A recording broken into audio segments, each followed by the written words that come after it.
Hallelujah. मेरे प्रिय प्रभु के लोगों, सबसे पहले हमने देखा कि तू मसीह के अंदर हो तो नया सृष्टि हो। सबसे पहले तुम मसीह के अंदर होना चाहिए। मसीह के बाहर रहकर अगर तुम बोलते हो मैं नया सृष्टि, मैं मसीह हूं, तो ये पवित्र शास्त्र तुम्हें कभी भी अंगीकार नहीं करेगा। दूसरी बात हम आते हैं कि यूहन्ना का रचित सुसमाचार 3वां अध्याय 3 वचन।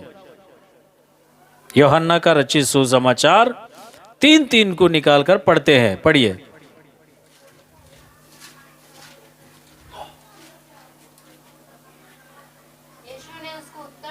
यीशु ने उसको उत्तर दिया, मैं तुझसे सच सच कहता हूं, यदि कोई व्यक्ति नए सिरे से नहीं जन्मे वो परमेश्वर का राज्य देख नहीं सकता। आप सोचते रहोगे कि मैं परमेश्वर का राज्य देखूंगा, मैं परमेश्वर के राज्य में जाऊंगा, मैं परमेश्वर की महिमा में रहूंगा, मैं परमेश्वर के सिंहासन के पास रहूंगा, मैं परमेश्वर के चेहरे को देखूंगा, मैं परमेश्वर के सामने उसकी आराधना करूंगा, नहीं तो उसकी महिमा के अंदर मैं 1000 साल में प्रवेश कर कर रहूंगा। ये सोचता है तो ये सोच तुम्हारे लिए गलत है कि वचन के अनुसार ये सोच में तुम भागीदार नहीं हो सकते हो। वचन क्या कहता है कि स्पष्ट रूप से कहता है कि यीशु ने उनको उत्तर दिया। क्या करके उत्तर दिया उसने? जो व्यक्ति नया सृष्टि ना हो तो, नया जन्म नहीं लेगा तो। नया जन्म कैसा लेना है? एक व्यक्ति ऐसा ही है ना, यीशु मसीह को पूछा, ऊपर का वचन, पहला वचन पढ़ो, 3वां अध्याय 3 वचन से पढ़ो। हाँ, 3वां अध्याय पहला वचन। हाँ, फरीसियों में से निकोदेस नामक का एक मनुष्य था जो यहूदियों का सरदार था। यह व्यक्ति पूछा यीशु मसीह को। यीशु मसीह जब ये उत्तर दे रहा था, ये सरदार नाम का जो व्यक्ति है उस झुंड के अंदर बैठा हुआ था। बैठकर ये पूछा, क्या करके पूछा? हालेलुया। अब मैं ये बात को थोड़ा अलग से तुम्हें बताता हूं कि तुम्हें समझ में आने के जैसा। Praise the Lord, hallelujah. कोई रेलवे स्टेशन में जाते हैं तो ये ट्रेन कहाँ जाते हैं कर हम पूछते हैं ना, ये बस कहाँ पर जाते हैं कर पूछते हैं ना। क्यों पूछते हैं? क्योंकि हमको वो जगह जाना है जहां हम जाना चाहते हैं। यह भी व्यक्ति ऐसे ही पूछा, नया जन्म लेने के लिए क्या करना है? Praise the Lord, hallelujah. पवित्र शास्त्र में कुछ लोगों ने, प्रेरित लोगों ने जब वचन दे रहा था, उनके साथ में सुसमाचार बांट रहा था, तो उनके हृदय के अंदर वो शब्द घुस गया। बोलता है, निकालो प्रेरितों का किताब 2 अध्याय 38 वचन, 38 वचन को हम पढ़ते हैं कि वहां लोगों ने पूछा प्रेरितों को कि हम क्या करें। उनका हृदय छेद हो गया कर दिखते हैं। 2 अध्याय 38 वचन को पढ़ो। हाँ, प्रेरितों का किताब पढ़िए।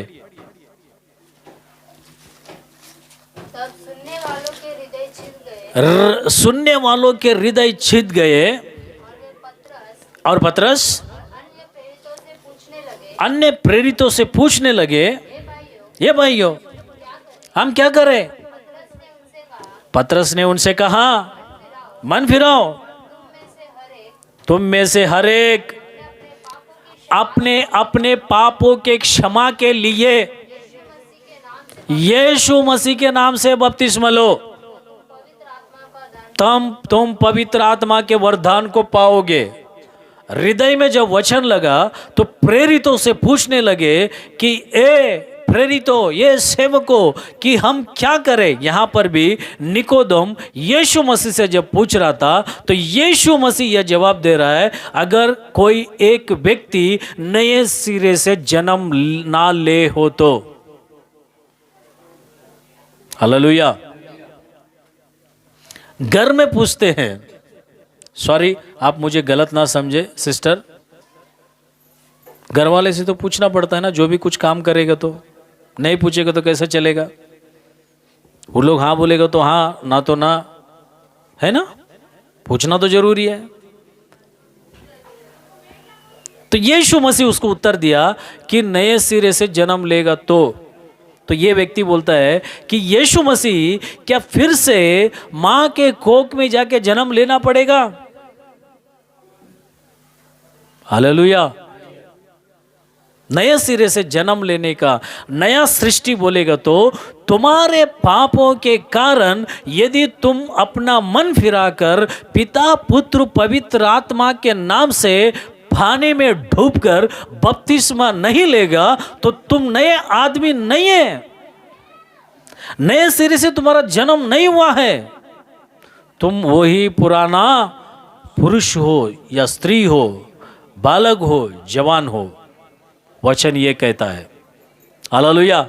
यहां पर कितना भी तुम आके आराधना करो, कितना भी साल ऐसा गुजरने दो, कितना भी तुम वाचा को लो,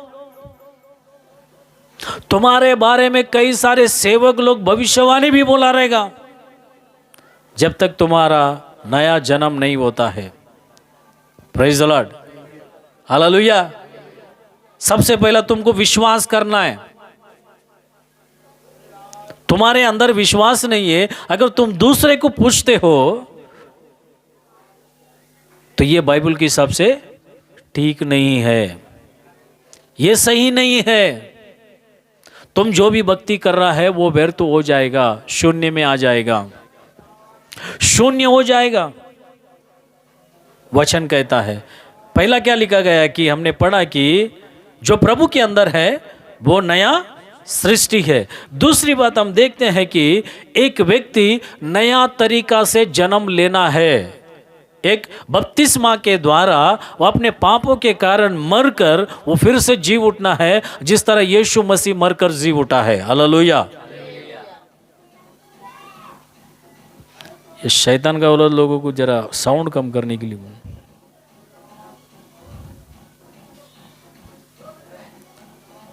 मेरे प्रिय प्रभु के लोगों,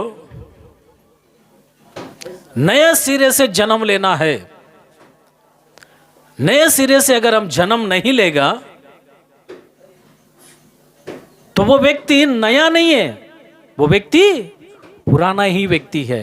वही पुराना बात रहेगा, वही पुराना सोच रहेगा, वही पुराना चाल चलन रहेगा, वही पुराना आदत रहेगा, वही पुराना कार्य क्रिया कल्प रहेगा। हालेलुया। नया क्या होना चाहिए? जन्म होना चाहिए। जैसा बच्चा बालक नया जन्म होता है, हर साल ऐसा जन्म लेना है। साल जन्म नहीं लेना है, साल के अंदर हमको जन्म लेना है। Praise the Lord. हालेलुया। सेवक देखेगा तो ऐसा समझ में आना चाहिए कि कुछ तो बदलाव दिख रहा है। जब सेवक को नहीं दिखेगा तो परमेश्वर को क्या दिखेगा? मेरे प्रिय प्रभु के लोगों, दूसरी बात हमको क्या करना है? नए सिरे से जन्म लेना है। तीसरी बात, रोमियो का किताब 6वां अध्याय 4 से लेकर 8 वचन में लिखता है। पढ़िए रोमियो का किताब 6वां अध्याय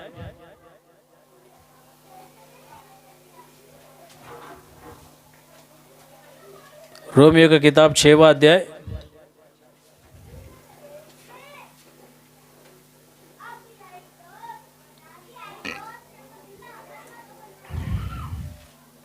और पवित्र की आत्मा के भाव से मरे हुए में से जी उठने के कारण सामर्थ्य के साथ परमेश्वर का पुत्र ठहराया, जिसके द्वारा हम अनुग्रह और प्रेरिताई मिली कि उसके नाम के कारण सब जाति के लोग विश्वास करके उसकी माने, विश्वास करके अन्य जाति विश्वास करके उसकी बातों को माने। जिसमें से तुम भी यीशु मसीह के होने के लिए बुलाए गए हो। किसको बोल रहा है? अन्य जाति को बोल रहा है, जो पुराने कामों को, पुरानी इच्छाओं को, पुराने पाप में, पुराने श्राप में, मूर्ति पूजा में, वेश्यागमिमा में, लुच्चपन में, शराबी में या फिर गंदे कामों में, घृणित कामों में डूबे हुए अन्य जातियों से परमेश्वर इस वचनों को प्रेरितों के माध्यम से लिखवा रहा है कि तुम भी मसीह होने के लिए बुलाए गए हो। उन सब के नाम जो रोम में परमेश्वर के प्यारे और पवित्र होने के लिए बुलाए गए हो। हालेलुया। 8वां वचन में लिखता है कि पहले मैं तुम सब के लिए यीशु मसीह के द्वारा अपने परमेश्वर का धन्यवाद करता हूं कि तुम्हारे विश्वास की चर्चा सारे जगत में होती रहे। मेरे प्रिय प्रभु के लोगों, जीने के लिए नया जीवन, यह वचन का अर्थ क्या है?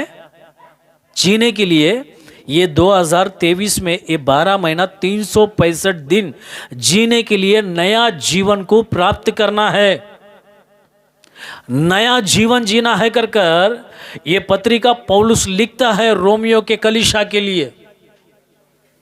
क्या ये साल नया जीवन जिएंगे हम? नई बातों को करेंगे? नया साल दिया है बोलेगा तो वही पुराना जीवन जीने के लिए नहीं है। ये नया जीवन को जीकर नई आशाओं के साथ, जब तुम यहां पर नया जीवन नहीं जी सकते हो तो नया सृष्टि को भी नहीं देख सकते हो, नया आकाश को नहीं देख सकते हो, नया जमीन को नहीं देख सकते हो। प्रभु यीशु मसीह क्या करेगा? जब आएगा ये स्वर्ग से छोड़कर नीचे, तो ये आकाश, ये जमीन पूरा जल जाएगा। उसके बाद नया आकाश, नया पृथ्वी भूमि पर आएगा, तो 1000 साल राज्य होगा धरती पर। वो राज्य के अंदर नया सृष्टि बनकर नया जीवन जीना है तो तुमको क्या करना है? जो जीवन अब तुम इस संसार में जी रहे हो, इसको नए तरीके से जब तक तुम नहीं जियोगे तो वो फल तुम्हें नहीं मिलेगा प्रभु के साथ नया जीवन बिताने के लिए।